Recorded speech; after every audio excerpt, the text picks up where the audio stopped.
Capítulo 4. Foque. Algumas pessoas acham que o foco significa dizer sim para a coisa que você irá focar, mas não é nada disso. Significa dizer não a centenas de outras boas ideias que existem. Você precisa selecionar cuidadosamente. Steve Jobs. Quando era criança, meu pai chegou do trabalho trazendo uma lupa. Ele me ensinou que com ela eu poderia ver coisas bem minúsculas.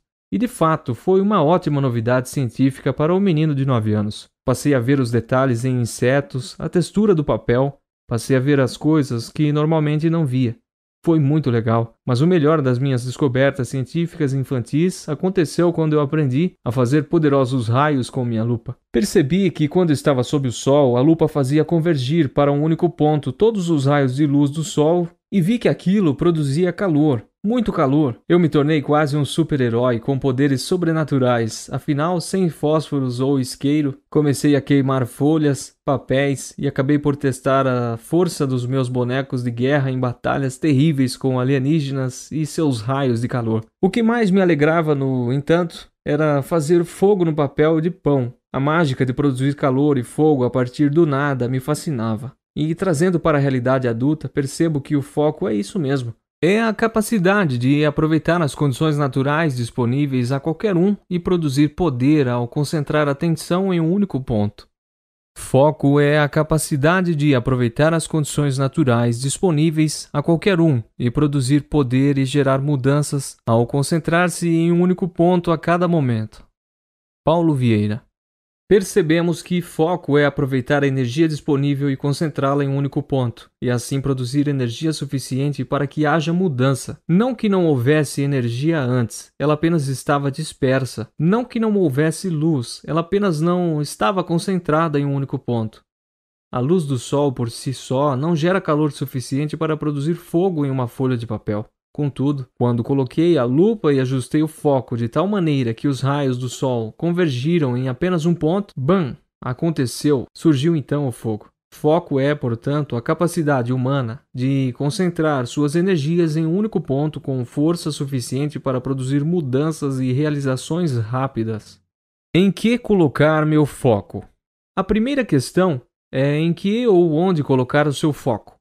Muitas pessoas colocam seu foco em ganhar mais dinheiro. E vem a pergunta: será que nesse momento sua família não precisa mais de atenção do que dinheiro? Outras pessoas estão completamente focadas em seu esporte e hobby, dedicando de 3 a 4 horas por dia a ele. E de novo a pergunta: será que a sua carreira profissional não está necessitando mais de sua atenção e de sua presença do que sua performance atlética? Outras pessoas estão comprometidas com festas e baladas de segunda a domingo. E será que sua vida estudantil ou profissional não está mais carente de atenção do que de prazer festivo? Como você já sabe, o CIS acredita em uma vida abundante em todas as áreas. Não creio que potencializar apenas uma ou poucas áreas da vida fará alguém verdadeiramente próspero ou feliz. Acreditamos que devemos e podemos primeiramente equilibrar e depois potencializar a vida em todas as suas nuances. Acreditamos na essência da abundância, que diz que para ser feliz em uma área não precisamos ser infelizes em outra. Se você é daqueles que acredita no ditado sorte no jogo, azar no amor, está na hora de começar a questionar algumas de suas verdades. Para responder à questão de onde devemos colocar nosso foco e nossa energia, precisamos antes basear nossas mudanças em duas questões primordiais. A primeira questão diz respeito aos nossos problemas e às nossas limitações a ser resolvidos ou eliminados. A segunda questão está relacionada aos nossos sonhos e às nossas metas a ser conquistados. Para ajudá-lo, peço que você pare sua leitura por um instante e reflita sobre os problemas que vem enfrentando hoje e que atrapalham sua vida e que fazem você sofrer. E como o desafio do CIS não é apenas resolver problemas, mas potencializar a qualidade de vida. Peço também que você pense sobre os seus sonhos mais ousados, objetivos de infância e juventude dos quais talvez você já tenha desistido. Depois de refletir e pensar sobre o que mudar, e para que não deixemos as mudanças vagando pelo campo teórico, peço que escreva nas linhas a seguir as duas maiores limitações que você quer resolver ou eliminar na sua vida, e os dois principais objetivos ou sonhos a serem conquistados. Não importa se os seus problemas ou seus objetivos pareçam impossíveis de serem realizados. Apenas escreva-os abaixo. Relacione os 2 maiores problemas de sua vida que precisam ser resolvidos. Número 1, número 2. Relacione abaixo os 2 mais importantes sonhos ou objetivos que deseja conquistar. Número 1, número 2. O que distrai você do seu foco? Todos nós temos 24 horas no dia, 7 dias na semana e o mesmo número de dias no mês. E democraticamente temos os mesmos 12 meses do ano. Então, por que pessoas com o mesmo nível intelectual, cognitivo e potencial produzem resultados tão diferentes na vida? A resposta é: as pessoas verdadeiramente realizadoras não se distraem. Isso mesmo. Por não se distraírem, elas são capazes de qualificar e manter o foco no que de fato é importante. E assim, são capazes de agir e produzir até 10 vezes mais e com mais qualidade que seus pares ou concorrentes. Levando em conta que você identificou coisas importantes a serem mudadas em sua vida e já sabe que o seu sucesso está diretamente ligado à capacidade de manter o foco nas coisas importantes, venho com mais uma PPS. Você tem sido capaz de manter o foco nas coisas de fato importantes da sua vida?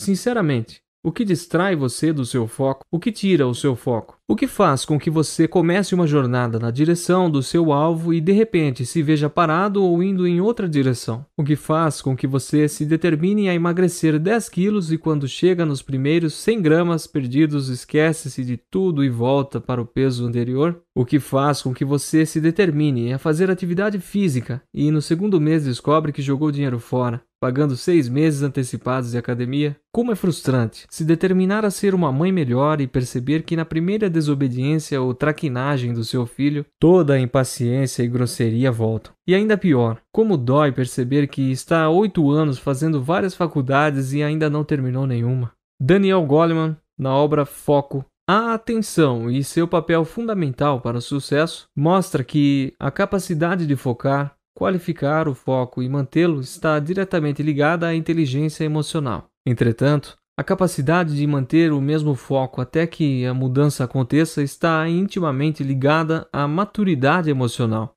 O que quero dizer é que pessoas imaturas não conseguem manter o foco nos seus objetivos.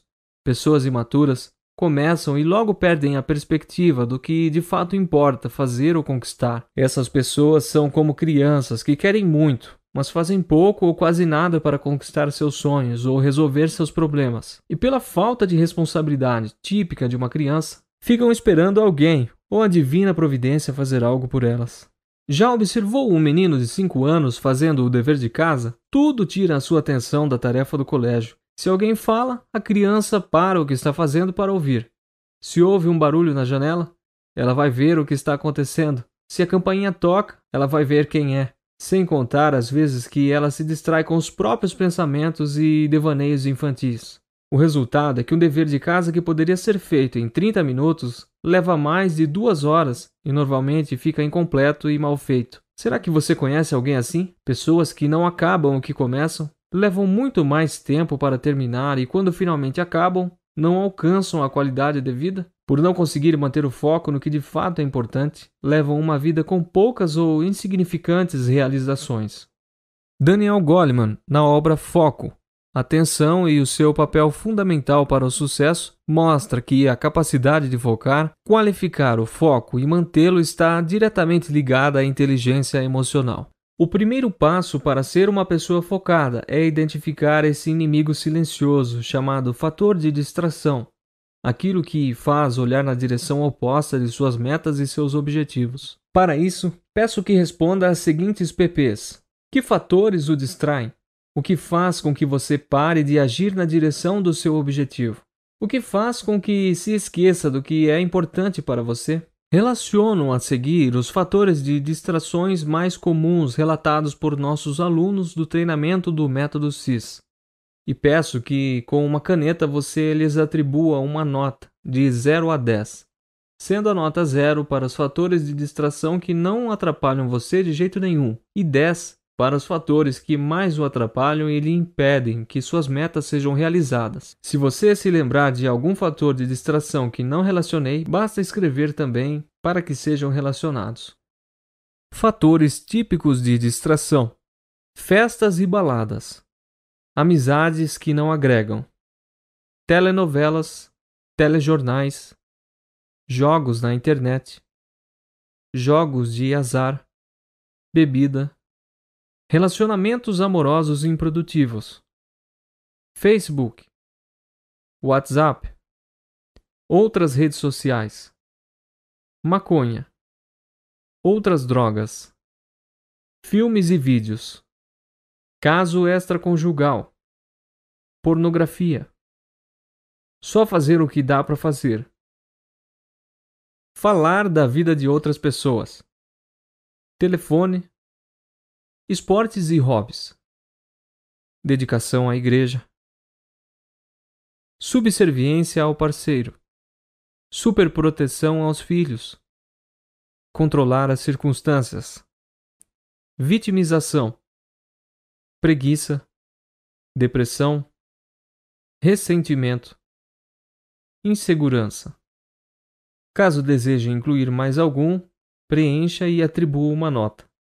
Se você observar bem, estes ingênuos comportamentos são responsáveis por destruição de relacionamentos, carreiras profissionais estagnadas, dependência financeira, contas atrasadas, filhos órfãos de pais vivos, empresas quebradas, acidentes e muitos outros danos. Então, talvez não sejam tão engraçados e inofensivos quanto parecem. Tenho conversado com pessoas que dormem com o celular ligado e a cada toque que indica uma mensagem na rede social acordam para responder. Com isso, mal conseguem dormir e seu dia se torna improdutivo e exaustivo. Outras pessoas passam seu dia profissional entre cafezinho e conversas improdutivas e não sabem porque nunca foram promovidas, enquanto outras pessoas que entraram depois na empresa se tornaram chefes. Vejo ainda com frequência pessoas que assistem apenas uma novelinha todas as noites. Isso quer dizer que essa pessoa passa mais de 1 hora por dia na frente da TV, 7 horas por semana, 30 horas por mês,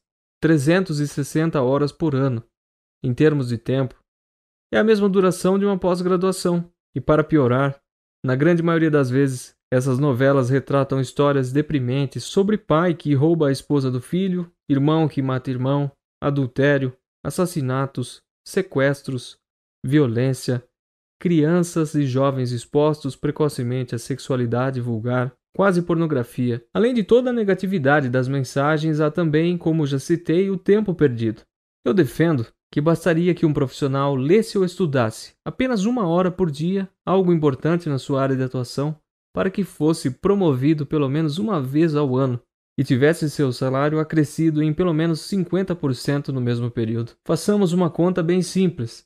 Um profissional que hoje ganha R$ 5.000 por mês, se ele aplicar esse preceito de estudar 1 hora por dia sobre seu trabalho e função, em 5 anos ele estará ganhando R$ 40.000 e nesse momento ele estará no topo da pirâmide da hierarquia, com uma função de alta importância ou o próprio dono da empresa. Faça a conta e multiplique por 8 o que você ganha hoje e perceba o poder do foco. Vamos começar, vamos focar.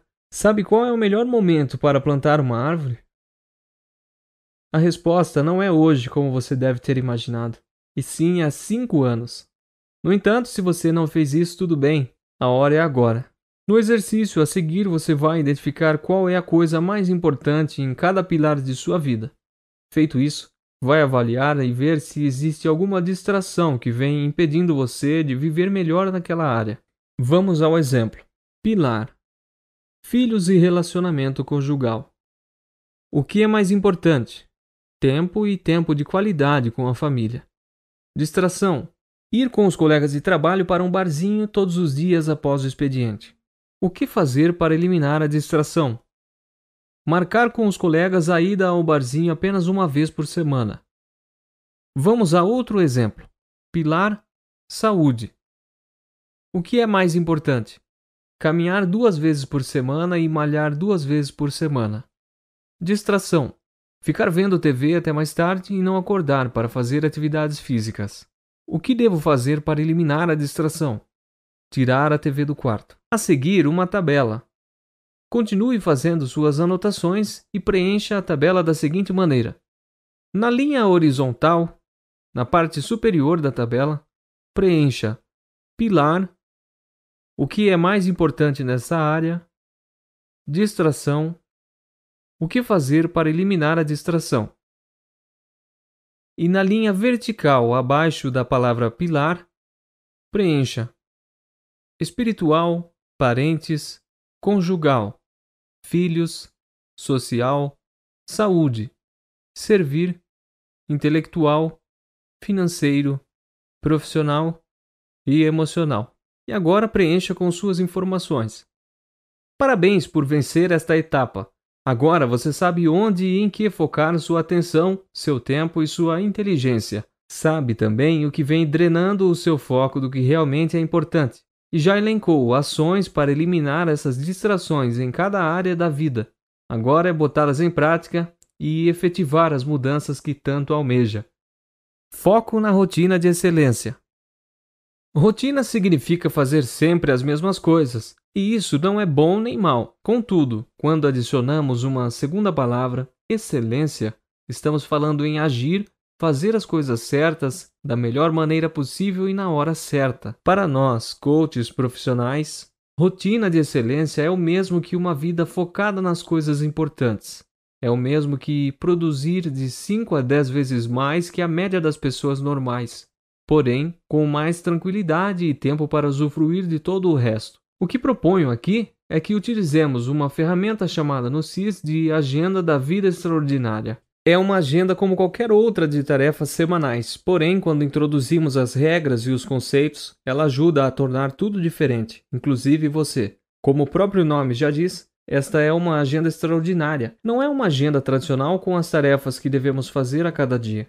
Nela, não existem tarefas a serem feitas naquela semana, e sim um estilo de vida abundante. Você decidirá por um conjunto de comportamentos e hábitos que, se você se mantiver focado neles, mudará seus resultados, suas relações, sobretudo a si mesmo. É como um mapa que conduzirá a resultados realmente extraordinários em muito pouco tempo.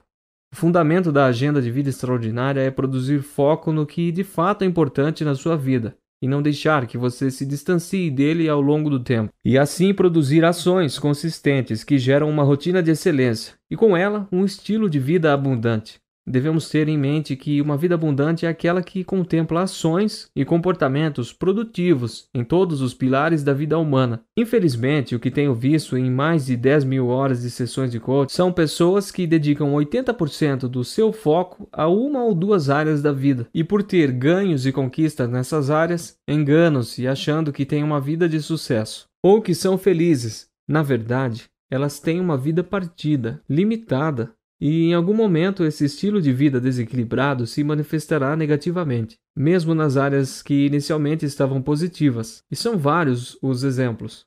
Muitos pais são pais apenas no fim de semana, condenando os seus filhos a uma longa e cruel espera para brincar, conversar, abraçar. Esse tempo com os filhos acontecerá apenas aos sábados ou domingos. Se tudo der certo, como ser um pai ou mãe extraordinário e ter abundância nessa área se só dedico tempo de qualidade aos meus filhos a cada 7 dias?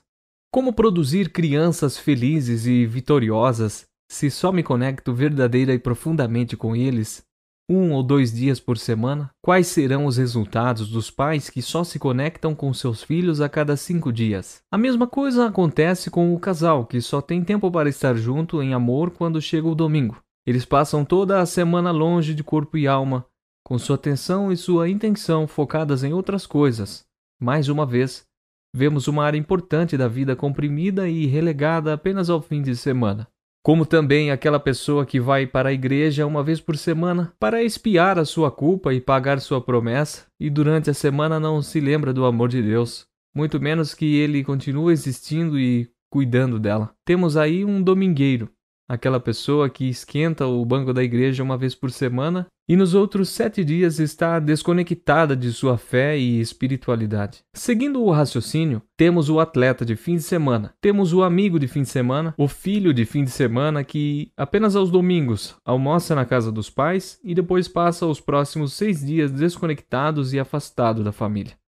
Olhando para esse estilo de vida precário, tão difundido principalmente nos grandes centros urbanos, fica claro que uma gigantesca parcela da população mundial concentra e comprime quase todas as áreas de sua vida em apenas 1 ou 2 dias da semana e tenta compensar desesperadamente no sábado e no domingo tudo o que não viveu e usufruiu nos outros 5 dias. Para essas pessoas, o domingo à noite é um momento de tristeza e ansiedade. Afinal, terão que esperar até a sexta ou sábado para sentir-se alegres novamente. E para compensar esses 5 ou 6 dias de escassez, muito provavelmente durante o sábado e domingo vão extravasar, passar dos limites em uma busca desenfreada de prazer para compensar os 5 dias nos quais áreas importantes não foram contempladas. Felicidade se conquista de segunda a sexta-feira. Para montar a ferramenta, primeiramente você precisa estar focado em cumprir pelo menos 9 a 10 áreas da vida, de segunda a sexta-feira. Ou seja, você precisa ser pai de segunda a sexta-feira, tendo um tempo e tempo de qualidade para brincar, conversar e amar essa criança ou esse jovem, de segunda a sexta-feira. Você precisa ser feliz no seu casamento de segunda a sexta-feira, amando e sendo amado. Você precisa cuidar da sua saúde também de segunda a sexta-feira. E da mesma maneira em todas as áreas, preenchendo sua vida com ações, comportamentos e atitudes produtivas de segunda a sexta-feira. Você agora deve estar se perguntando: por que apenas de segunda a sexta-feira? Por que não de segunda a domingo? Nossa experiência mostra que quando se tem uma rotina de excelência de segunda a sexta-feira, contemplando todas ou quase todas as áreas da vida, o sábado e o domingo serão plus. Será 2 dias, basicamente, sem nada agendado, em que você poderá viver o ócio criativo, servir em uma creche ou ir à praia com a família. Dessa forma, o fim de semana deixa de ser uma obsessão a ser vivida e passa a ser algo a mais. Passa a ser a cereja do bolo. Afinal, você já é feliz e tem uma vida de realizações de segunda a sexta-feira. E nesse momento você passa a entender a diferença de uma vida alegre e uma vida feliz. Vamos a um exemplo que ilustra bem o funcionamento da agenda da vida extraordinária. Confira o planejamento de Carlos. Nota ao ouvinte. A seguir uma tabela que compõe os dias da semana e as atividades, determinadas pelos seus respectivos horários. Segunda-feira, 7 horas, malhar. 8 horas, deixar os filhos no colégio. 9 horas, trabalho. Meio-dia, almoço com os amigos. 13 horas, ligar para a família. 14 horas, trabalho. 18 horas, atender pessoas carentes. 19 horas, organizar finanças. 21 horas, tempo com a família. 23 horas, ler sobre trabalho e Bíblia. E assim a tabela segue organizadamente, de segunda a sexta-feira. E ao sábado, apenas 2 atividades registradas. 7 horas, corrida. 9 horas, visitar uma instituição de caridade. Domingo, a agenda está aberta. Não há nenhuma anotação. Na agenda de Carlos, ele corre às terças, quintas e sábados, e malha às segundas, quartas e sextas. De fato, ele tem uma baita saúde aos 48 anos. Vai o ok para a área da saúde, pois ele mantém o foco nessa área. Você percebe que o Carlos programou o almoço com a sua esposa todas as quartas-feiras em um restaurante que ela gosta, e um jantar com ela e outros casais amigos às sextas. Para não falar de outros momentos mais íntimos não tão planejados. E vemos a área conjugal também contemplada de segunda a sexta-feira. Complementando o social, toda segunda-feira Carlos almoça com os amigos para jogar conversa dentro. Sem contar que ele agendou toda semana 2 ligações para amigos que não fala há algum tempo. Com essas 3 ações, preencheu o pilar social com ações em vários dias, mas um pilar contemplado de segunda a sexta-feira. Se nós observarmos, toda noite antes de dormir, Carlos lê um livro sobre o seu trabalho e depois lê um capítulo da Bíblia, algo que ele não abre mão de fazer. Como já está no piloto automático há anos, ele não se programa mais na sua agenda as orações diárias ao acordar. Isto é tão certo e rotineiro para ele como escovar os dentes. Como também virou um hábito, orar à noite com a esposa e os filhos. Toda segunda-feira, logo depois de chegar em casa, ele dedica um tempo para checar e organizar suas finanças. Pois ele sabe que a questão não é apenas ganhar dinheiro, mas principalmente como gastar e investir. Ele leva isso muito a sério. Olhando para a agenda, vê-se que o profissional também está agendado de segunda a sexta-feira, começando às 9 da manhã e indo às 18 horas. Ele gosta de ter colocado na sua agenda hora para chegar e hora para sair, pois dessa maneira ele não se deixa levar pelas urgências profissionais crescentes e o profissional não rouba nem tempo nem atenção de outras áreas. Como parte de seus familiares moram em outro estado, ele programou na sua agenda ligar para os familiares toda segunda e sexta-feira. E como ele almoça obrigatoriamente todas as terças e quintas em casa, aproveita para chamar sua irmã e seus sobrinhos. E como você pode ver, sempre respeitando os horários agendados. E ele não se esquece de seus filhos, pois todos os dias ele deixa-os no colégio e aproveitam os costumeiros engarrafamentos para brincar e conversar. Sem contar os almoços de terça e quinta-feira, e também todas as noites quando chega em casa, que existe um tempo exclusivo e único chamado de tempo da família, durante o qual todos conversam, brincam, estudam ou fazem refeições juntos. Acredite, é um tempo muito divertido para Carlos e sua família. E ele não se esquece do pilar servir, pois toda semana dedica 1 hora para atender pessoas que não podem pagar pelo seu serviço. E sábado sim, sábado não, ele vai com toda a sua família servir uma das obras que ele ajuda financeiramente. Se for analisar, o Carlos é o cara, pois ele consegue equilibrar seu tempo com abundância em sua vida. Ele consegue, sem sofreguidão ou estresse, dar conta de todos os pilares. Ele não deixa brecha, não abre mão de uma rotina de excelência, não abre mão das coisas realmente importantes em sua vida e consegue, com a sua agenda programada, manter o foco em tudo que é realmente importante para ele. E você? Como está a sua rotina de vida? Onde você tem conseguido colocar o seu foco e sua atenção? Você vem tendo uma vida extraordinária e realmente feliz? Ou você vive tentando compensar sua vida limitada com alegrias passageiras em festas e baladas?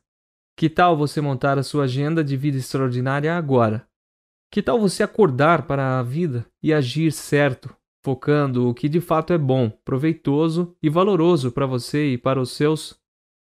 No endereço www.febracis.com.br/o poder da ação, você pode fazer o download de todas as ferramentas contidas neste livro. Então, vamos lá e monte agora a sua agenda de vida extraordinária e produza a melhor de todas as rotinas, a sua rotina de excelência.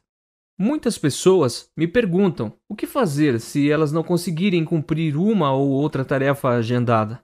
É importante não transformar sua agenda de vida extraordinária em uma ferramenta de tortura para você, nem para ninguém ao seu redor. Lembre-se de que a agenda é uma meta a ser atingida, um estilo de vida a ser construído sem estresse e autocobrança exagerada. O que eu quero é que você tenha alvos, objetivos, e que o mundo, de forma sutil e sorrateira, não o afaste da abundância reservada e planejada para você.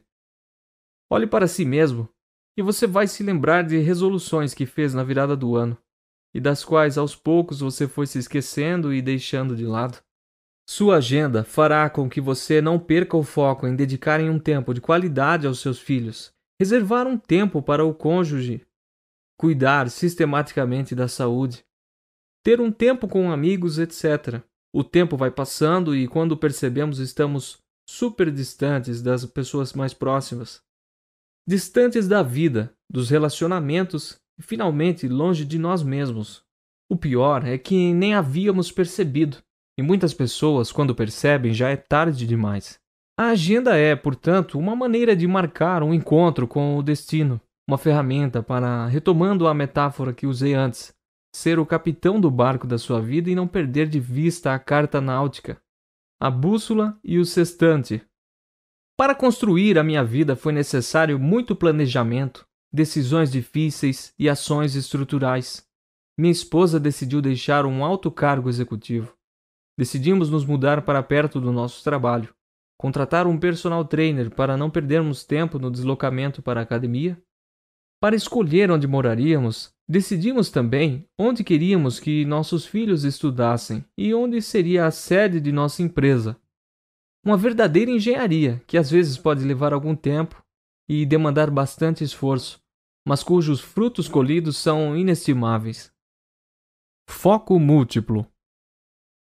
Com a compreensão do que é e como funciona o foco múltiplo, você entenderá não apenas como o sucesso e o fracasso ocorrem, mas também como a depressão e a felicidade plena acontecem no ser humano. E então poderá fazer o uso de um poder interno tão grande que é difícil de mensurar. Em meus estudos e minhas experiências, tabulei 3 tipos de foco. O primeiro é o foco que todos já conhecem. Manter a atenção em metas e objetivos que de antemão foram estabelecidos. Esse foco chamamos de foco visionário. É ter uma visão de futuro clara e verdadeiramente visual, a ponto de fechar os olhos e, com bastante facilidade, ver o seu destino pretendido ou suas metas. Percebi, porém, ao longo dos anos, que muitas pessoas, mesmo sabendo aonde queriam chegar e o que queriam realizar, não conquistavam suas metas ou demoravam anos e anos para fazê-las acontecer. A pergunta que eu me fazia era: por que essas pessoas não conseguem realizar suas metas se elas continuam sabendo exatamente o que querem sem perder a perspectiva do seu alvo? A resposta era que elas não possuíam a força da incandescência. Elas não conseguiam produzir energia suficiente para mobilizar a si mesmas, muito menos para alterar os acontecimentos quânticos ao seu redor. Essa capacidade de produzir energia suficiente através do comportamento, do pensamento e do sentimento direcionados chamo de foco comportamental. Em outras palavras, foco comportamental é a capacidade de colocar atenção racional, concentrada e forte energia emocional em seu objetivo e sua meta. No foco visionário, é colocada a intenção. Já no foco comportamental, é colocada a atenção intelectual e emocional. É por meio do foco comportamental que alcançamos as mudanças e as conquistas. Você deve estar se perguntando: como produzo o foco comportamental? São 3 os canais neurológicos que usaremos para produzir o foco comportamental. O primeiro canal neurológico do foco comportamental é a comunicação, em todos os seus níveis e seus estilos.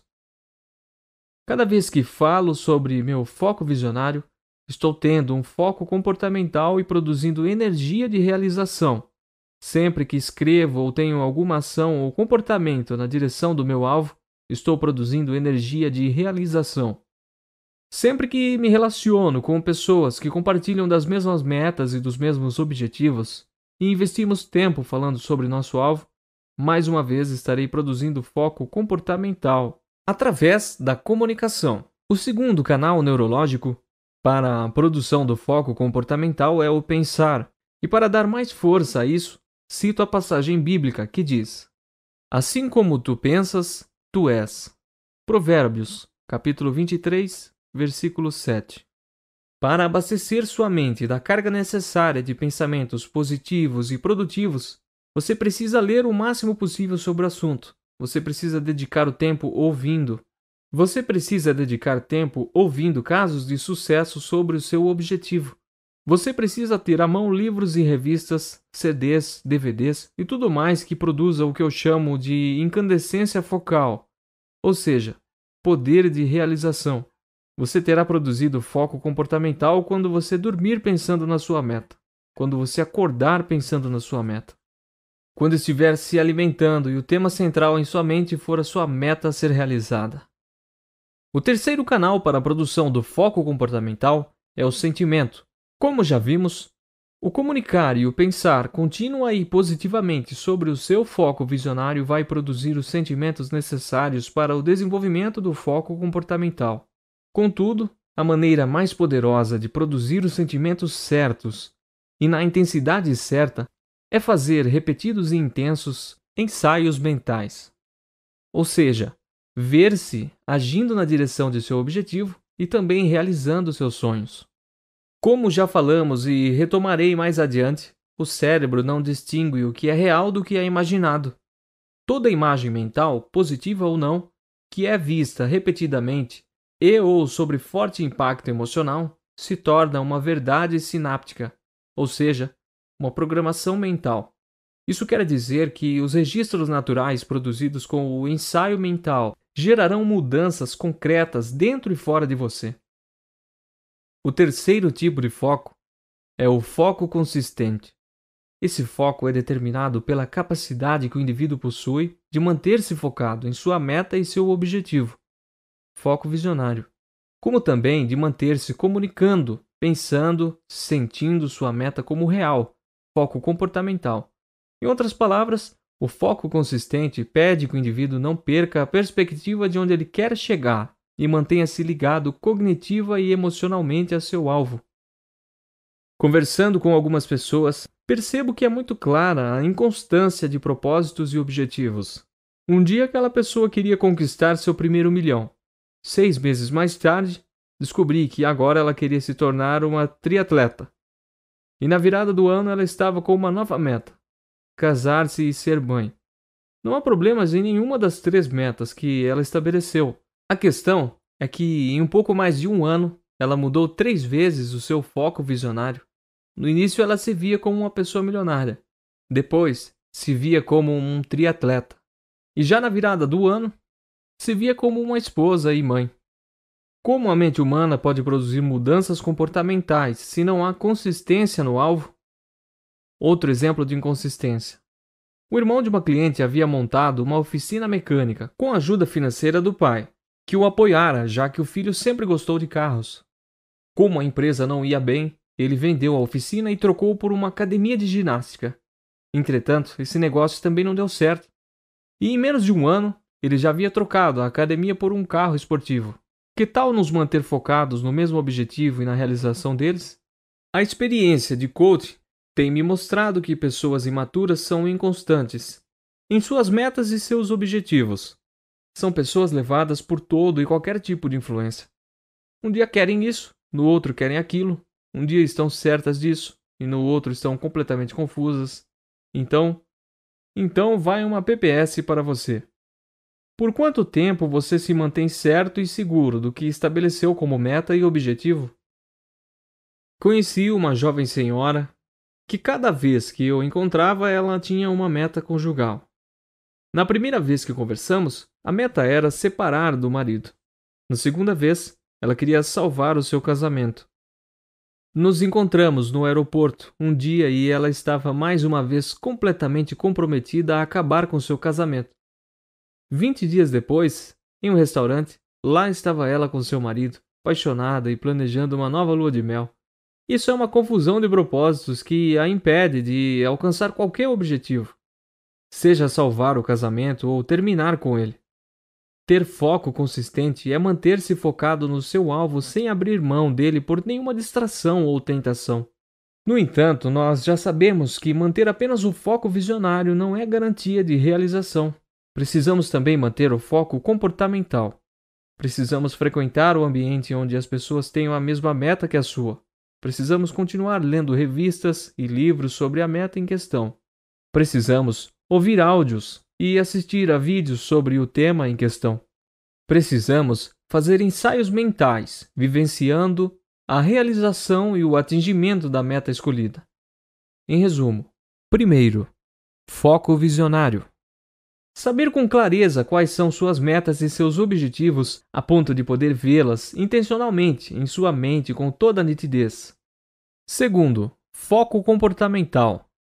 Dedicar tempo e atenção para produzir energia suficiente para gerar mudanças internas e externas. E essa energia é produzida através do uso repetido de 3 canais neurológicos: comunicação, pensamento e sentimento. Terceiro, foco consistente. É a capacidade de manter em mente o foco visionário e o comportamental por tempo suficiente para que sejam produzidas mudanças consistentes e massivas. Pode haver distrações, mas você não é seduzido por elas e continua olhando para sua meta, não perdendo a perspectiva da visão de futuro e atuando sistematicamente para conquistar o que quer. Estudo de caso. Tive um cliente de coaching que, em 8 meses, saiu de um salário /prolabore de R$ 15.000 para R$ 180.000 por mês. Todos sabem que, no CIS, as mudanças acontecem depressa, mas nunca havia visto em tão pouco tempo alguém multiplicar seus rendimentos em 15 vezes. Como também nunca vi alguém tão focado e comprometido com uma meta como ele. Quando começamos o trabalho, ele já era um corretor acima da média. Logo no início do treinamento, ele se tornou o primeiro em vendas entre mais de 500 corretores. Pouco tempo depois, era o dono de uma corretora com exclusividade nas vendas de 2 grandes empreendimentos imobiliários voltados para o público A. Vamos entender como o CIS o ajudou a usar o foco múltiplo para realizar o que diversas pessoas diriam ser impossível. Primeira etapa: foco visionário. No início do trabalho de coaching, ele definiu suas metas e o prazo para realizar cada uma delas. Primeiro, estabeleceu os resultados em vendas como corretor imobiliário mês a mês. Depois, estabeleceu quanto estaria ganhando em cada um dos meses seguintes.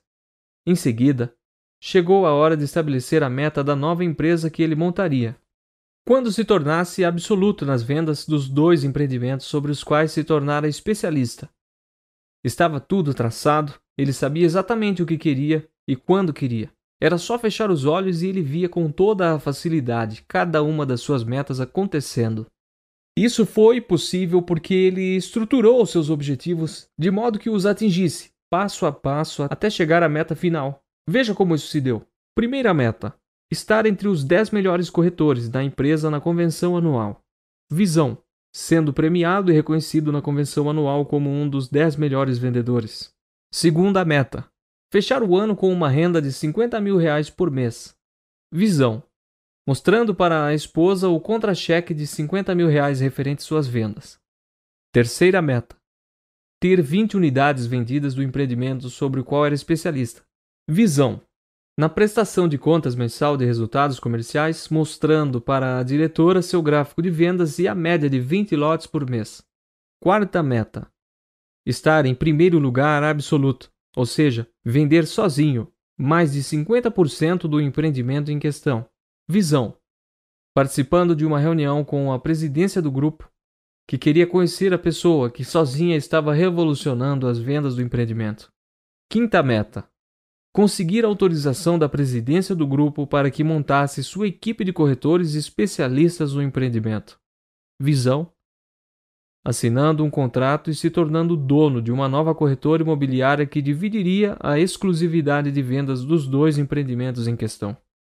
Cada uma das etapas ele planejou e visualizou acontecerem, algumas mais depressa, outras um pouco mais demoradamente. Uma exatamente com a imagem que ele criou na cabeça, outra de modo bastante similar, mas o fato é que aconteceu. Para que tudo isso acontecesse de forma tão rápida, porém, foi necessária a execução da segunda etapa. Segunda etapa: foco comportamental. Nesta etapa, ele produziu a energia necessária para mudar sua mentalidade e suas crenças internas, como também ele moveu quanticamente o mundo ao seu redor, criando uma gama de acontecimentos não planejados, porém benéficos, que culminariam com a realização de suas metas. Para obter o foco comportamental através da comunicação, ele seguiu 3 passos. Passo 1: falar, escrever e agir na direção da meta. Ele se reunia semanalmente com os melhores vendedores da corretora onde trabalhava, e também com os melhores corretores do empreendimento sobre o qual ele havia se tornado especialista. E trocavam ideias e compartilhavam cases de sucesso uns dos outros. Ele visitava o maior número de prováveis clientes e usava a primeira visita apenas para desenvolver um relacionamento. Somente em uma segunda visita ele mostrava o empreendimento. Ele constantemente buscava relacionamento com diretores e proprietários das melhores corretoras imobiliárias para ouvir e aprender com eles, mas também para falar do seu empreendimento e dos resultados que ele vinha obtendo. Ele aproveitava todas as oportunidades para apresentar e, se possível, vender seu empreendimento. Eu fui uma dessas pessoas que inusitadamente comprou dele o empreendimento, mesmo sendo em outro estado. Ele também constantemente escrevia nas redes sociais sobre sucesso na área imobiliária e técnicas de venda e negociação. Passo 2: pensar, refletir, ouvir, assistir, ler. Ler sobre a meta até que seus pensamentos sejam sua visão. Ele só dormia depois de ver no seu smartphone os resultados do seu dia de trabalho. Ao acordar, escrevia tudo o que ele faria naquele dia para realizar seus planos e suas metas diárias de vendas e de visitação.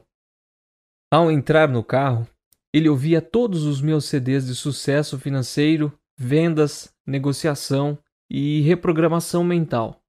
Todos os dias ele lia 5 páginas da biografia de alguém de sucesso na sua área de atividade.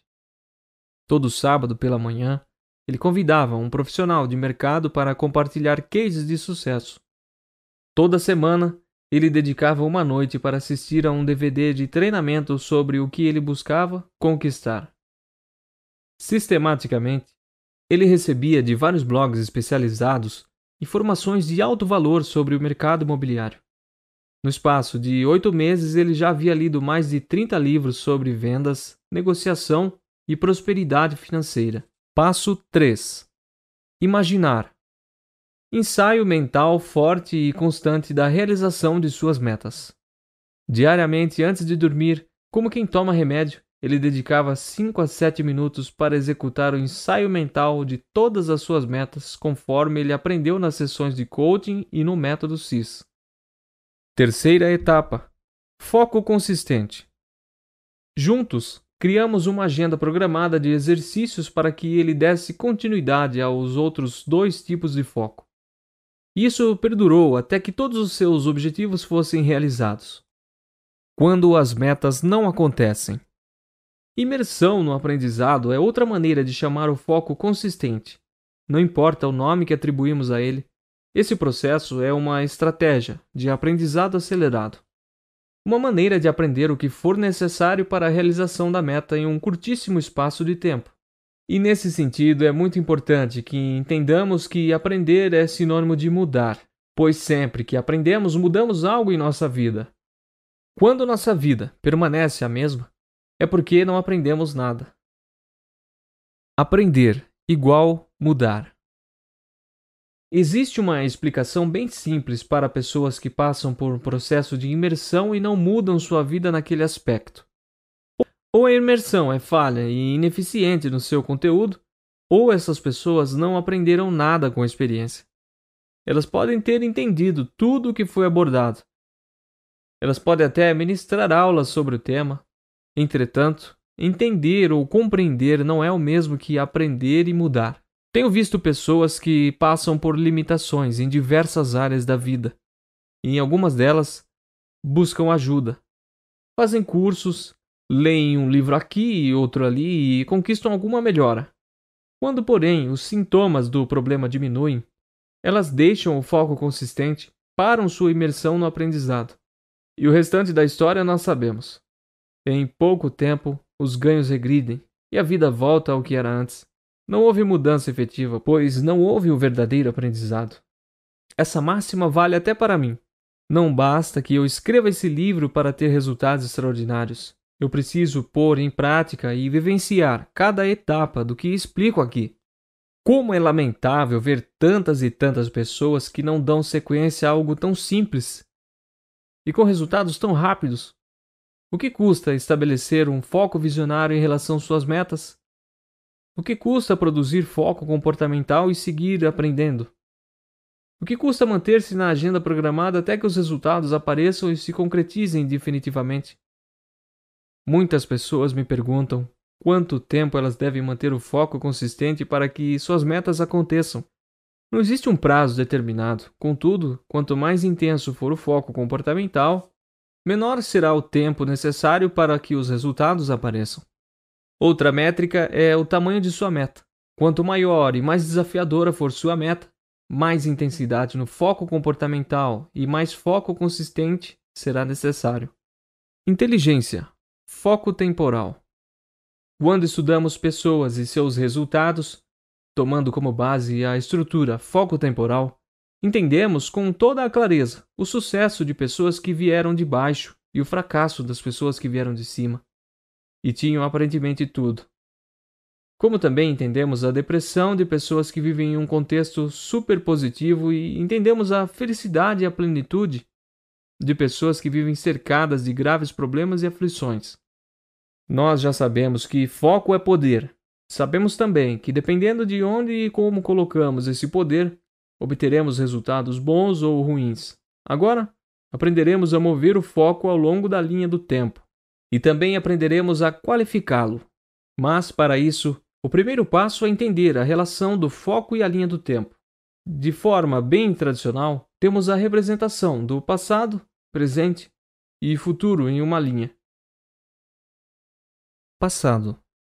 Quanto ao passado, temos apenas uma maneira de nos conectar com ele, através de memórias e lembranças.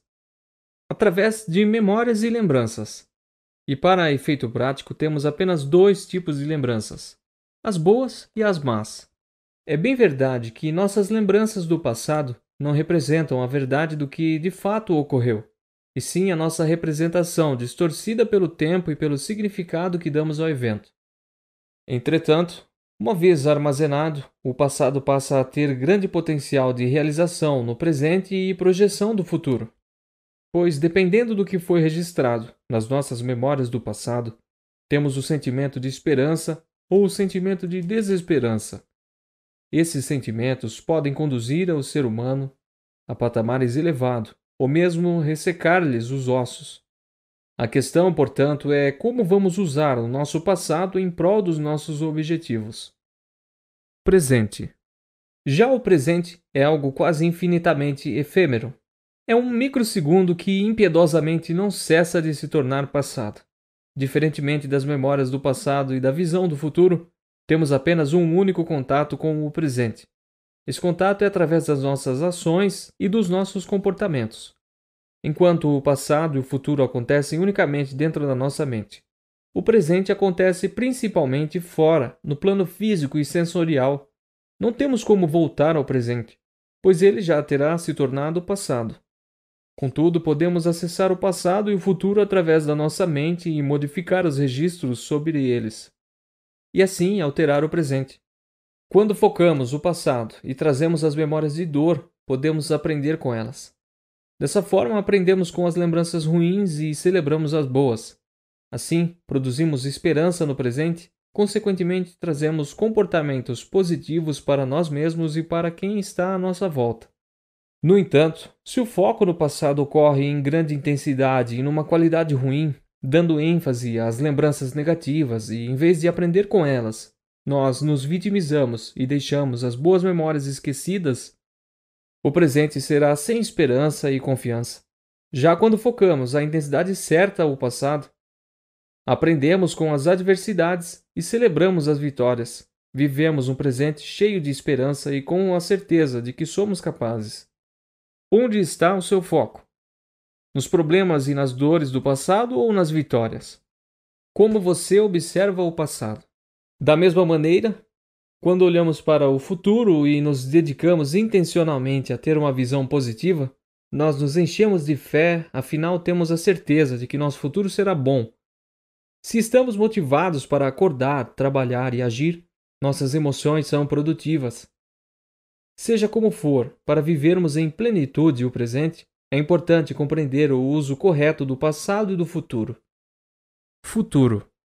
Percebemos que nos conectamos ao futuro através das imagens mentais, uma sequência de cenas criadas nos nossos circuitos neurais do que queremos que aconteça ou do que não queremos que aconteça. A isso chamamos de visão de futuro.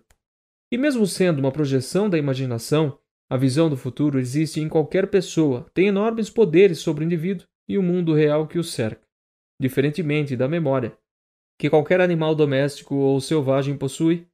A visão de futuro é uma condição puramente humana. A visão do que há de vir ou pode vir é a base da consciência humana. É nossa porção divina. É o que chamamos de fé. Se enveredarmos pela teoria da física quântica, entenderemos que a realidade que nos cerca é, na verdade, a criação da própria pessoa que observa com os olhos da mente. Assim, a visão pode ser positiva ou negativa sobre o futuro, diferentemente do passado, que é uma memória.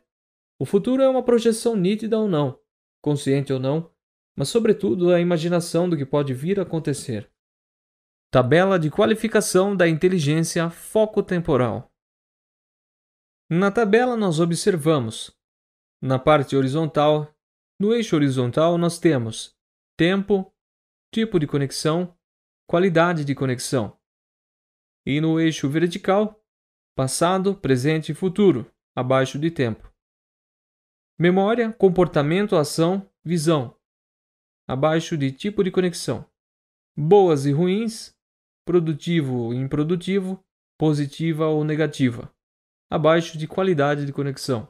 A tabela anterior mostra o que é a qualidade do foco nos 3 períodos do tempo. Vimos que a qualidade do foco no passado é determinada pelo tipo de recordação e significado dado a essas lembranças. Podem ser boas lembranças ou más lembranças. No presente, a qualidade do foco é determinada por ação produtiva ou improdutiva.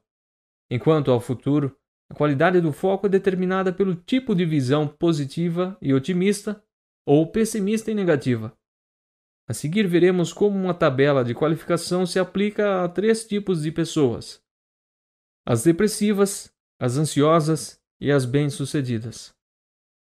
Modelo de depressão. A pessoa depressiva vive do passado e tende a se cercar de negatividade. Na imagem a seguir, vemos esse caso aplicado a uma tabela de qualificação, onde 80% representa passado, memória e esperança, 10% presente, ação e amor, e 10% futuro, visão e fé.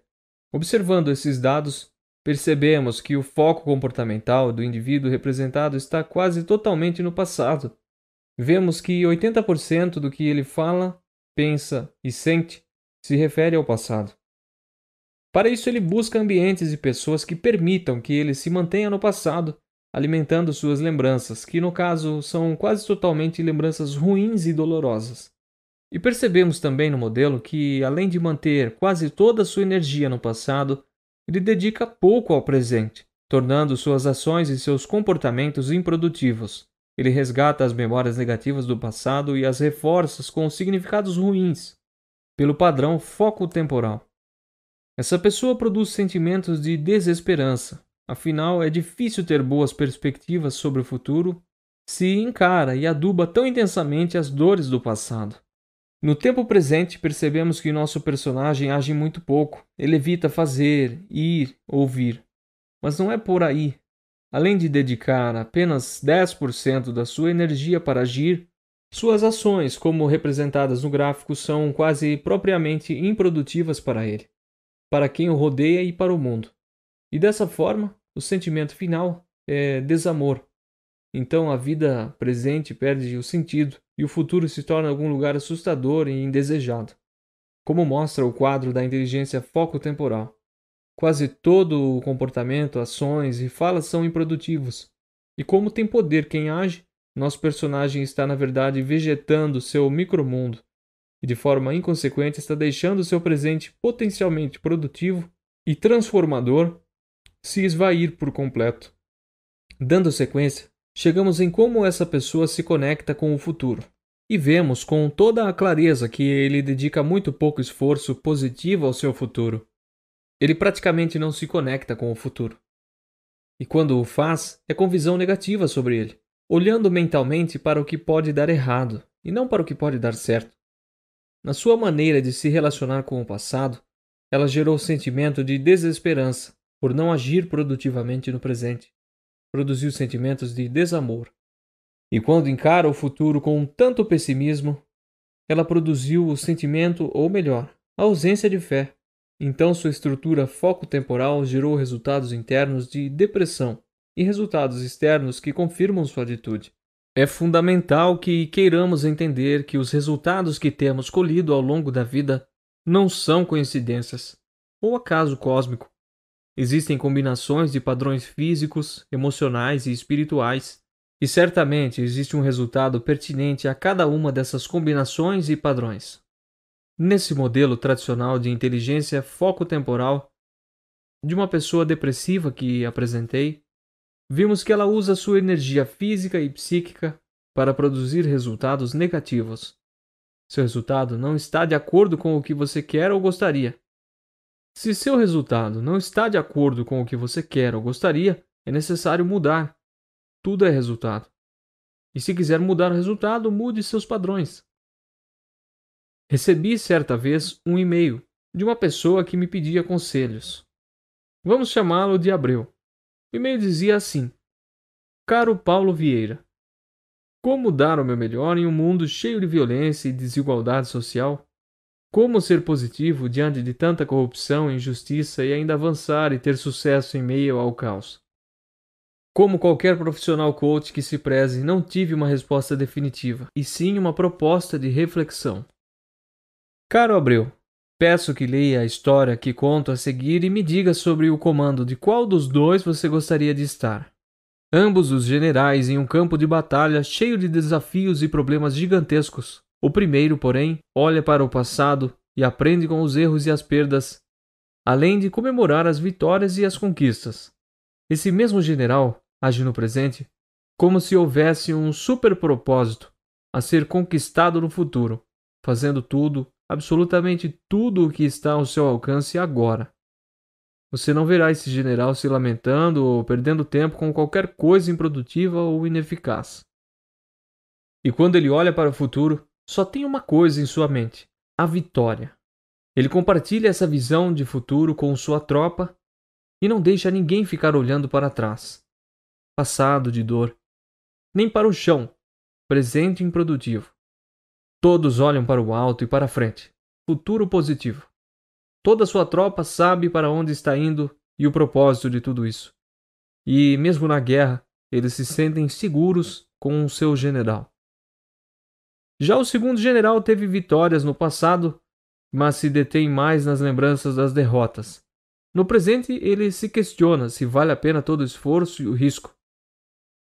E se pergunta: será que vamos vencer? Será que vamos suportar? Será que vale a pena? Seu olhar normalmente está voltado para trás, passado de pedras, e em outros momentos para o chão, presente e improdutivo. Sem saber o que fazer naquele momento, e quanto ao futuro, as imagens se confundem. Uma hora vem a imagem de uma rendição, em outro momento vem a imagem de uma derrota. Em seguida vem a imagem da batalha e da morte de muitos soldados. E eu finalizei o e-mail com a pergunta: qual dos dois generais você, sua esposa e seus filhos gostariam de seguir? E como eu conhecia a história dele, continuei: não se surpreenda se seus filhos e até sua esposa decidiram mudar de lado. A decisão de como você vai encarar a vida e os seus desafios é sua. Ah, ia me esquecendo. Quanto a você, é impossível mudar de lado. Você só pode mudar de atitude. Boa sorte e boas escolhas. Modelo de ansiedade. Agora que estão mais claros e exemplificados a estrutura e os resultados obtidos com o uso da inteligência foco-temporal, vamos compreender como é o padrão de uma pessoa tradicionalmente ansiosa.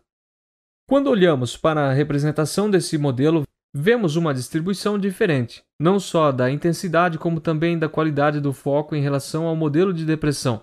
A representação é a seguinte: 55% passado, 55% futuro, visão, fé. 25% passado, memória, esperança.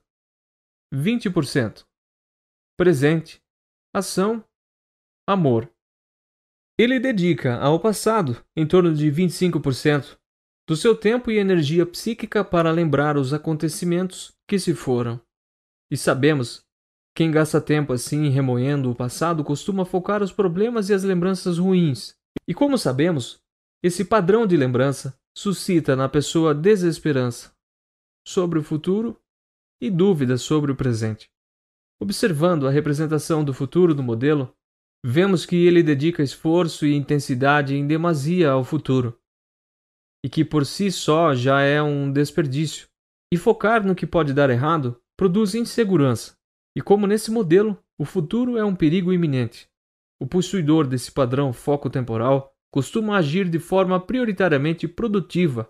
O problema é que ele já desperdiçou muita energia e tempo lembrando do passado e outro tanto de energia pensando nas possibilidades de insucesso no futuro.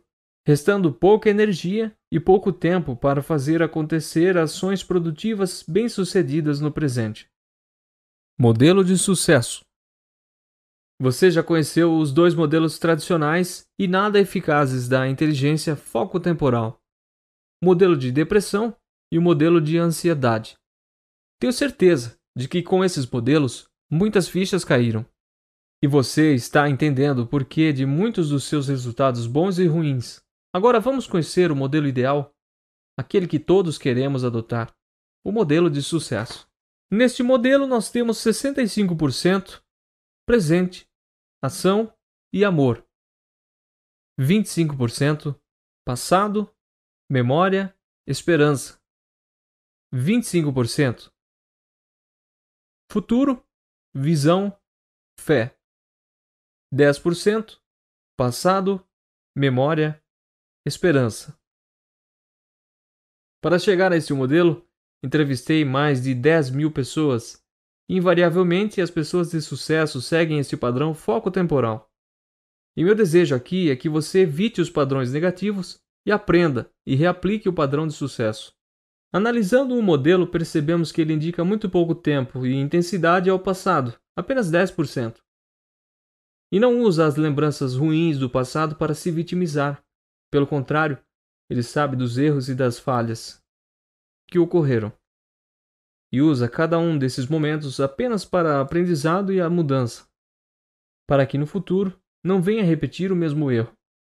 Mas, sobretudo, esse modelo de sucesso usa boas lembranças do passado para celebrar a vida, para trazer à consciência que vitórias ocorreram no passado e novas acontecerão no futuro. Esse modelo faz com que a pessoa vá para o presente levando não apenas aprendizados e mudanças, mas também levando suas vitórias e a certeza de que é possível fazer ainda mais. O modelo de sucesso dedica aproximadamente 25% da energia psíquica e física ao futuro, criando deliberadamente imagens positivas e, em menor quantidade, também imagens negativas do que pode acontecer. Discutindo e planejando ações futuras, são imagens extraordinárias das coisas boas que estão sendo plantadas no cérebro.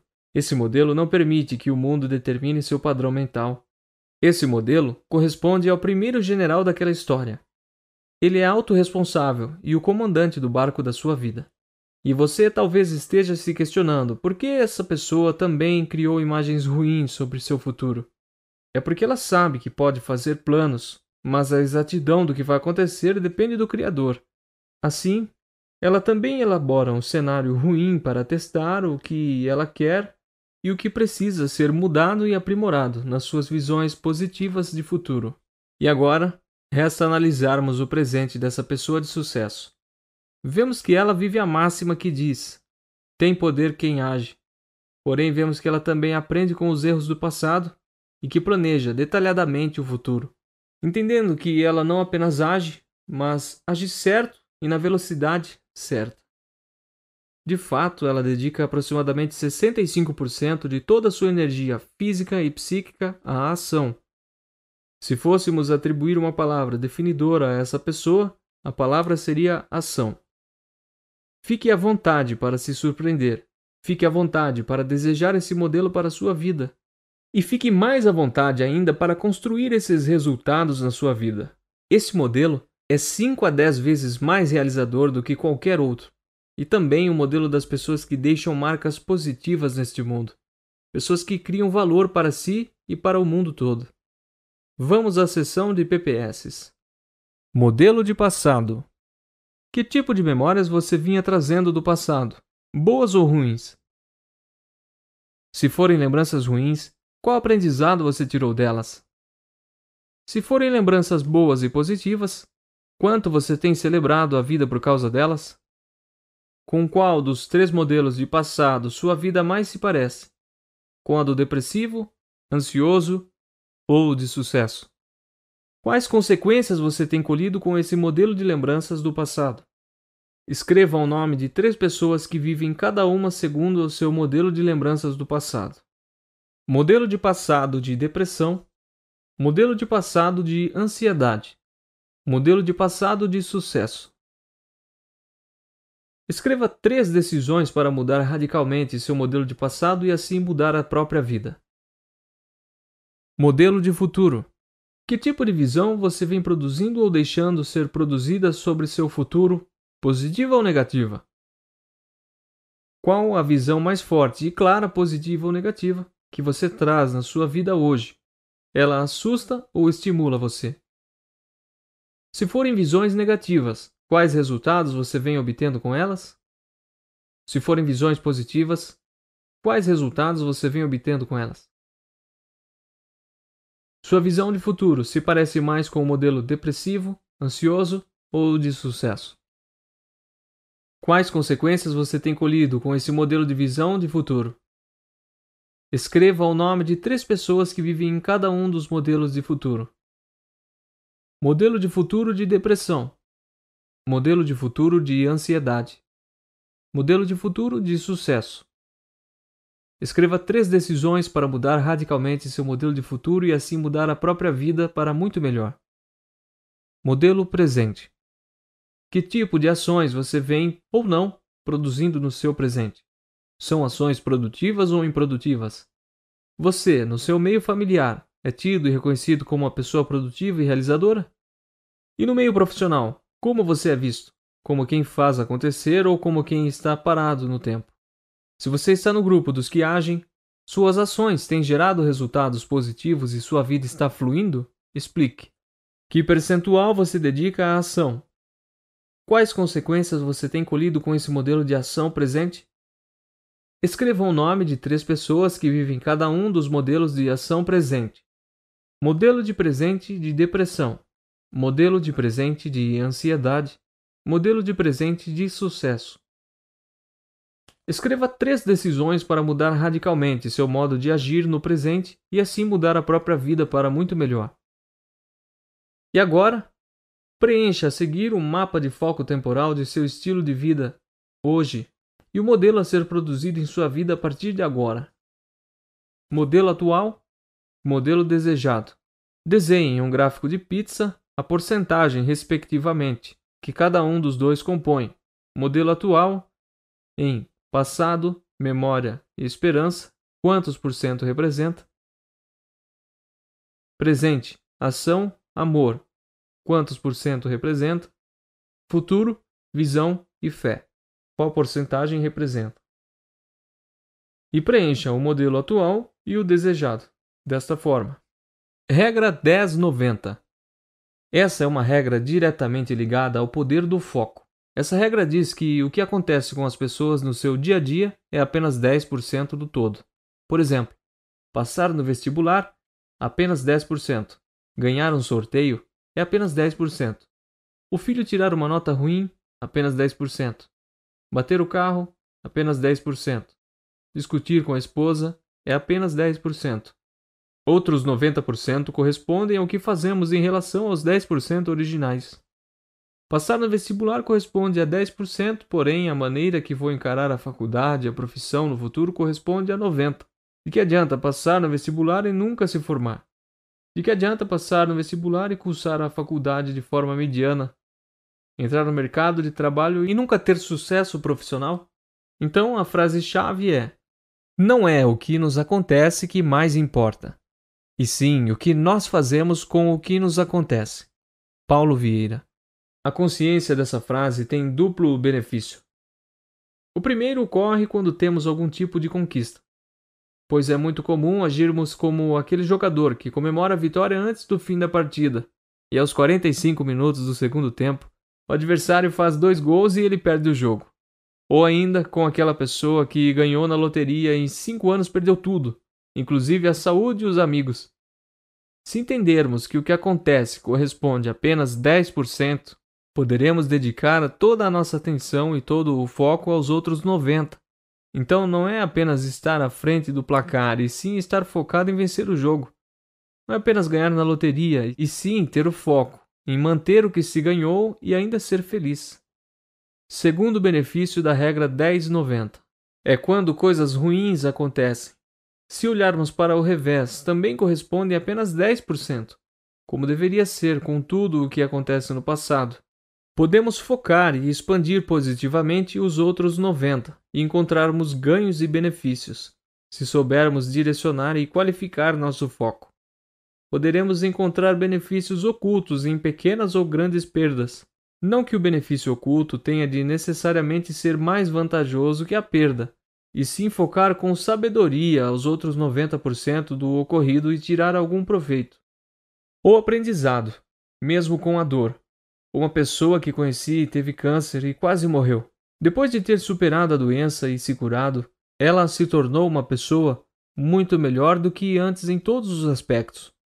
Após um dos meus seminários, ela veio me agradecer, pois foi através do meu vídeo da regra 10/90, que ela deu a volta por cima. E ela repetiu com entusiasmo o jargão 10/90. O que me aconteceu é apenas 10%, mas o que eu faço em relação ao que me acontece é 90%. Vamos analisar mais 2 casos para que você também possa aplicar essa regra na sua vida. Caso 1. Qualquer pessoa que dirige está exposta a bater o carro. Por isso, é muito importante que você tenha a compreensão de que uma batida corresponde a 10% do ocorrido. Os outros 90% correspondem ao que você vai fazer em relação a ela. Vamos a um exemplo real. Meses atrás, um turista desavisado atravessou a rua preferencial e bateu no meu carro novo, que tinha apenas 1.000 quilômetros rodados. Márcio, meu motorista, que estava ao volante, rapidamente acionou o seguro e chamou o Juizado Móvel Especial, serviço que concilia as partes envolvidas em acidentes automobilísticos. E depois me ligou. Ao chegar ao local, eu me certifiquei de que estavam todos bem e logo fui chamando para entrar na viatura do Juizado Móvel. Falei com Márcio, cumprimentei o turista distraído e falei com o juiz. Após assinar os documentos, o juiz me chamou perto dele e me confidenciou que nunca viu um proprietário com o carro batido tão tranquilo e sereno. Ao que respondi: Doutor, o que nos acontece corresponde a apenas 10%. Os outros 90% depende do que nós vamos fazer em relação ao que aconteceu. Gentilmente, continuei explicando meu ponto de vista e disse que se o meu foco fosse a batida, eu ficaria extremamente irritado e com certeza todos ao meu redor pagariam o preço pela minha irritação e descontentamento. Se, porém, meu foco fosse a solução e o que poderia surgir de positivo depois do acidente, as coisas seriam infinitamente melhores. E de fato tive ganhos com aquela batida. O primeiro ganho foi ter feito uma ótima parceria com o juiz, que além de se tornar meu aluno, passou a ser um parceiro em uma obra social de que participo. O segundo ganho foi que com um carro a menos em casa, eu e a minha esposa passamos a andar muito mais juntos no mesmo carro, a ponto de questionarmos a necessidade do carro que estava na oficina. E hoje mantemos o hábito de compartilhar o carro sempre que possível. O que ganhei é fácil perceber. O difícil é imaginar o que teria perdido se tivesse posto meu foco e energia no problema. Será que eu teria sido ríspido com os meus filhos que não tinham nada a ver com a batida? Será que por tratar mal o motorista, que não teve nenhuma culpa, acabaria por perder um excelente profissional? Será que a minha performance profissional como treinador e coach seria a mesma ao longo do dia? Ou dos 45 dias em que ficamos com o carro a menos? Caso 2. Mais uma vez, o pai chegou em casa e foi recebido com uma nota vermelha do seu filho de 13 anos. Em todas as outras vezes, a reação foi bronca, grito e acusação. Até que esse pai assistiu a um vídeo meu na internet e, mesmo descrente, resolveu pôr em prática a regra dos 10/90. Antes, o foco do pai era no problema, ou seja, nas notas baixas. Ele brigava a cada nota baixa, reclamava pela falta de estudo e sempre trazia à tona todo o sacrifício que ele fazia para pagar um bom colégio e o filho não se esforçava para retribuir com boas notas. O pai já havia visto o meu vídeo, quando recebeu não uma nota ruim, mas um boletim todo abaixo da média. Segundo o que ele relatou em seu depoimento, quando viu as notas vermelhas, ele começou a imaginar o pior. Seu filho sendo reprovado, indo para um colégio mais fraco, não tendo sucesso na vida, Tomando por um misto de raiva e decepção, ele começou a repetir mentalmente: onde foca expande, onde foca expande. E depois veio outra frase clássica do foco: não é o que me aconteceu que mais importa, e sim o que eu faço com o que me acontece. Depois de seu autoconvencimento, olhou para o filho com serenidade e disse: filho, eu quero que você saiba que estou do seu lado. Não importa o que aconteça, sempre te amarei. Ao ver a forma nada explosiva, amorosa e sincera do pai, o filho perguntou preocupado: pai, você está bem? Tá tudo bem com a mamãe? E o pai prontamente respondeu: sim, estamos bem. O filho foi fazendo mais cara de medo e perguntou: vocês estão se separando? Não, filho, de jeito nenhum.